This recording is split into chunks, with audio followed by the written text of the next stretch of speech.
¿Alguna vez te has preguntado por qué personas que atacaron a cristianos terminaron perdiendo todo? Hay individuos que parecen intocables, poderosos, seguros de sí mismos. Pero cuando tocan a un hijo de Dios, algo cambia en el mundo espiritual. Porque atacar a un cristiano verdadero no es meterse con carne y hueso. Es provocar al Dios que lo guarda, al Padre que lo protege, al Espíritu Santo que habita en él. Y si te dijera que la Biblia revela consecuencias específicas, aterradoras, inevitables, para quien cruza esa línea invisible y levanta su mano contra los ungidos del Señor. David lo vivió. Fue perseguido por Saúl durante años, vivió huyendo, escondiéndose en cuevas, temiendo por su vida. Pero mientras David se humillaba y esperaba en Dios, Saúl caía cada día más profundo en su propia destrucción. El rey que había sido ungido por Dios terminó consultando brujas, abandonado por el cielo, muriendo de la forma más humillante, porque tocó al ungido de Jehová, porque persiguió a quien Dios había apartado para sí. Entonces comencemos. Cuando alguien decide atacar a un cristiano, no está simplemente ofendiendo a una persona. Está tocando a alguien que ya no se pertenece. Está entrando en un territorio donde Dios ha establecido un pacto, una cobertura, un cerco de protección invisible pero real. Y en ese momento, sin saberlo, está declarando guerra contra el cielo. Existen personas comunes, personas normales, que caminan por la calle sin que nadie las note, pero cuando Dios las unge, cuando el Espíritu Santo las marca, cuando Cristo habita en ellas, dejan de ser comunes, se convierten en territorio sagrado, y tocar lo sagrado sin permiso siempre tiene consecuencias. En el libro de Salmos 105:15, Dios dice algo que hace temblar al infierno: no toquéis a mis ungidos, ni hagáis mal a mis profetas. No es una sugerencia, es una advertencia. Es una línea que Dios traza en el mundo espiritual diciendo: hasta aquí puedes llegar, pero si la cruzas, yo mismo me levantaré en defensa de mi pueblo.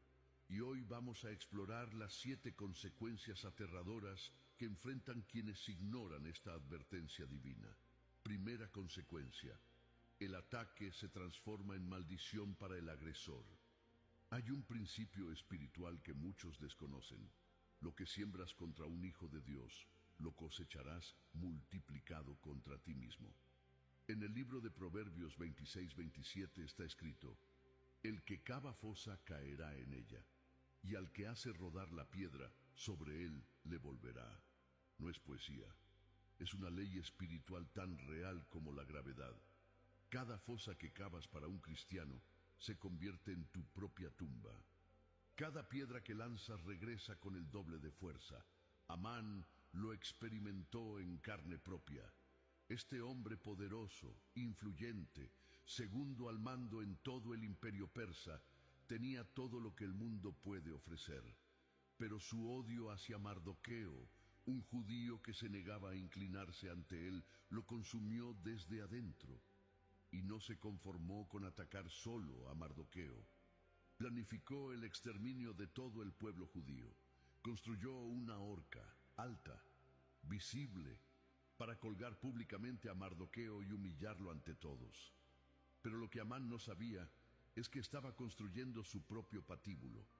Porque cuando tocas a los que Dios protege, el arma que construyes se vuelve contra ti. La trampa que preparas te atrapa.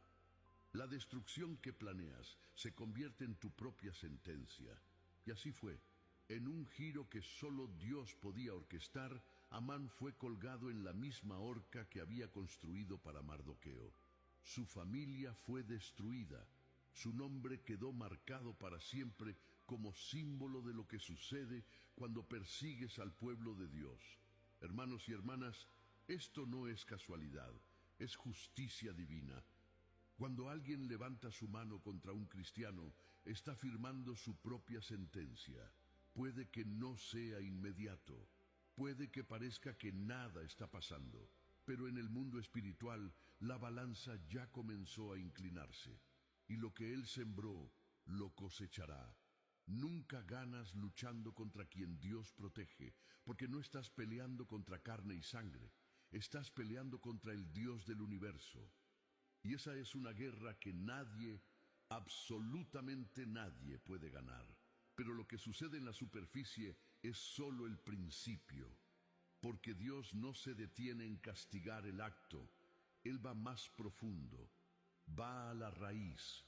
Y lo que vamos a revelar en la segunda consecuencia demostrará que cuando Dios decide actuar, no solo destruye el arma, destruye la fábrica completa. Comparte este video con al menos 3 personas que necesitan saber que Dios defiende a sus hijos. Porque lo que hoy estás aprendiendo puede salvar a alguien de tomar decisiones que lo destruirán. Cuando Dios decide defender a sus hijos, no comienza atacando lo superficial. Él no se limita a quitar pequeñas cosas. Dios golpea el cimiento, la fuente, el origen del poder de quien persigue a sus ungidos. Faraón lo vivió.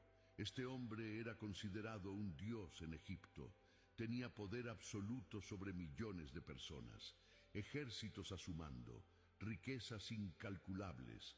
Pero cuando decidió oprimir al pueblo de Dios, cuando se negó a dejarlos ir, cuando endureció su corazón ante las advertencias divinas, Dios no solo lo confrontó, golpeó la estructura misma de su reino.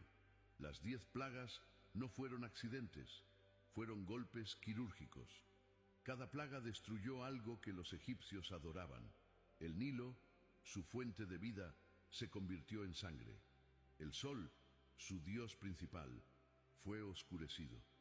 Los primogénitos, su legado y futuro, fueron heridos. Dios no atacó a Faraón directamente al principio. Golpeó todo lo que sostenía su poder, su autoridad, su confianza. Y así es hoy. Cuando alguien persigue a un cristiano, Dios comienza a desmantelar su estructura. La autoridad que antes tenía comienza a caer. El dinero que parecía inagotable se seca. Las influencias que ejercía se rompen. Las conexiones que lo sostenían se desvanecen. Y lo más sorprendente es que no puede explicar por qué está sucediendo. No es mala suerte, no es coincidencia, es intervención divina. Piensa en tu propia vida. Si alguna vez has sido atacado por alguien, ¿has notado cómo esa persona comenzó a perder cosas? ¿Cómo su vida comenzó a desmoronarse sin razón aparente? No es venganza tuya, es Dios defendiéndote. Es el cielo diciendo: no toques a mi hijo. Imagina por un momento que eres un árbol. Alguien intenta cortarte, hacerte daño, pero lo que no sabe es que tus raíces están conectadas a un río subterráneo, a una fuente inagotable de vida. Cuando él intenta herirte, el río comienza a secarse bajo sus pies, porque Dios no solo te protege a ti, también confronta a quien te ataca, no en la superficie, sino en la raíz. Y si crees que perder poder es devastador, espera a escuchar la tercera consecuencia. Porque hay algo peor que perder lo que tienes. Es perder a quien te sostiene. Y cuando Dios retira algo específico, el infierno mismo se vuelve bienvenido comparado con el vacío que queda.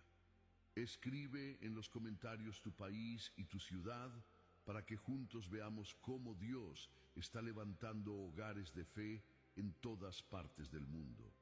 Cada comentario será una luz en este mapa espiritual de victoria. Existe algo más aterrador que ser confrontado por Dios, y es ser ignorado por Él. Cuando alguien persiste en herir a los cristianos, cuando endurece su corazón ante las advertencias, cuando se niega a arrepentirse una y otra vez, llega un momento en que Dios se aparta. Y cuando Dios se aparta, su misericordia también lo hace. Y donde no hay